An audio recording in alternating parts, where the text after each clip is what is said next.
A desperate plea from one superpower to another. There's only one way to end this madness. President Putin, stop the killing. Withdraw your forces. Leave Ukraine once and for all. But at this point, the message is simply being ignored.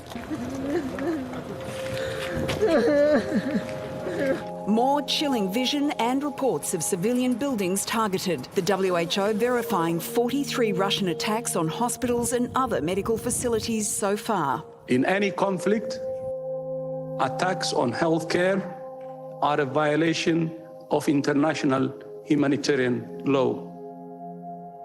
They deprive people of urgently needed care.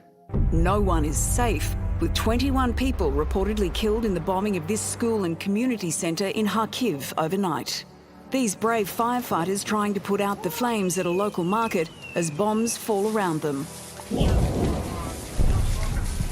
Hundreds of residential buildings have been damaged or destroyed, as have hospitals and schools. As survivors continue to emerge from a bombed-out theatre in Mariupol, the besieged city is being hit with 50 to 100 artillery attacks a day. All Russian war criminals, if we can call them, is in the country killing Ukrainians. And city of Mariupol remains encircled, and they're not allowing people to get out. Ukrainian fighters continue to push back, with reports they've inflicted major damage on Russian forces around Kyiv and are preventing troops entering Kharkiv. President Volodymyr Zelensky now pleading with the German parliament for help, invoking memories of the Berlin Wall. It is a wall in the middle of Europe between freedom and bondage, and this wall is getting bigger with every bomb falling on Ukraine, with every decision not made for peace, and that could help us. Why is this happening? But as his citizens continue to suffer, the time to help them is running out.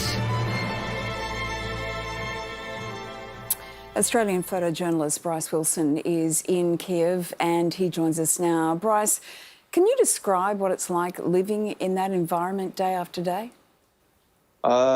It's definitely very different to life as I know it in Kyiv, even just from 2 months ago when I arrived here. The majority of places are closed. For example, there are military checkpoints everywhere. Fighting positions have been dug into garden beds.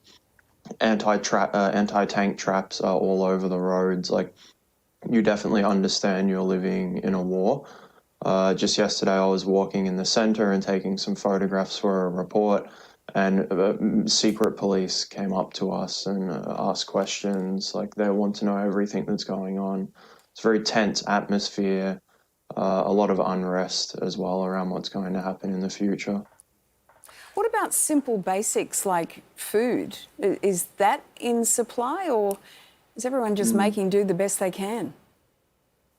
Well, because the encirclement of Kyiv has largely failed at the moment, the whole southern point of the city and the main highway there has remained accessible. So there are definitely shortages of some basics and also some food products, but just yesterday when I was at a supermarket, we were able to buy some fresh bread, and some meat had just arrived, which had been imported from Lviv, I think. So because that southern corridor remains open, we can get basic food and supplies. There are just long lines to get into most supermarkets and some product shortages. Bryce, obviously Russia has overwhelming military might in comparison to the Ukrainians, and yet Ukraine seems to be holding off the Russian advance to some extent. Can you help us understand how that is? Well, I think it's really worth remembering that Ukraine has been at war for 8 years. I think something like hundreds of thousands of personnel have rotated through the Eastern war zone. Their military is probably one of the most experienced in Europe in terms of contemporary combat experience. The constant flow of anti-tank, especially defensive weapons from Europe and the United States, has made a massive difference on the battleground. Foreign volunteers are actually defending the north of Kyiv as well in combination with the Ukrainian army and territorial defense. Russian assaults on the city have largely failed. In the northeast of the city, the push there has been sort of held off, and in some places the Ukrainians have counterattacked. So it doesn't feel like or seem like right now that Kyiv is at any serious risk of being encircled, and the Russian military has failed to do that since very early in the war. On top of all of this, of course, is the constant threat that Putin might consider using nuclear weapons. How terrified are people of that? Do they believe that that's realistic?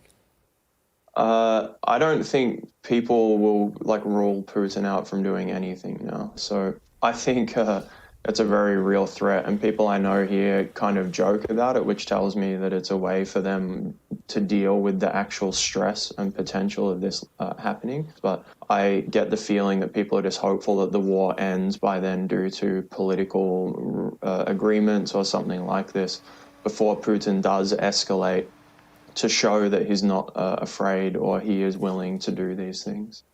Bryce, let's hope it does not come to that. Stay safe and thanks for talking to us. Sure, appreciate the opportunity. And so we all know that this is a really different picture to the picture that ordinary Russians are receiving because of state media, the fact Putin won't even allow this to be called a war. It says that, they're defending ethnic Russians in the East from genocide and a Nazi regime. There's a lot of effort obviously going into at least kind of breaking in some of the information or sort of accurate information into the Russian media diet. And overnight, Arnold Schwarzenegger, of course, the actor and former US politician, gave a heartfelt address to the Russian public. And he's begging them to see beyond the propaganda that they're seeing at home. Have a listen. As a longtime friend of the Russian people, I hope that you will hear what I have to say. The Russian government has lied not only to the citizens, but to its soldiers. This is not the war to defend Russia that your grandfathers or your great-grandfathers fought. This is an illegal war. Your lives, your limbs, your futures are being sacrificed for a senseless war condemned by the entire world. And to President Putin, I say, you started this war. You're leading this war. You can stop this war.